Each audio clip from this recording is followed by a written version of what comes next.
Vous connaissez le 49.3, mais connaissez-vous le 49.2? C'est l'arme de la Constitution que dégainent les socialistes pour tenter de faire tomber le gouvernement Bayrou sans censurer en même temps le budget. On vous explique de quoi il s'agit.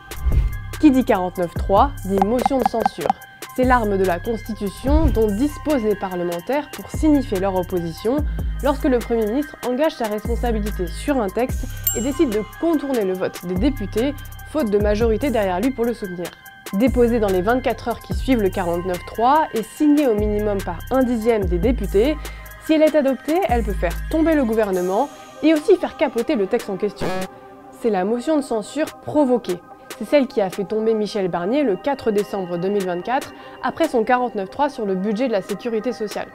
C'est aussi celle dégainée par les Insoumis pour faire tomber le gouvernement Bayrou après ses 49.3 sur le budget, sans l'appui des socialistes ni du RN, et donc en vain. Mais dans son alinéa 2 de l'article 49, la Constitution donne à l'opposition une autre corde à son arc, la motion de censure spontanée. Celle-ci peut être invoquée hors 49.3 et n'importe quand par les députés pour censurer le gouvernement.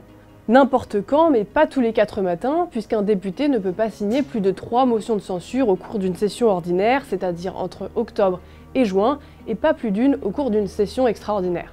C'est avec cette motion de censure spontanée que le Parti socialiste voulut marquer son opposition à François Bayrou et au terme de submersion migratoire qu'il a invoqué quelques jours plus tôt.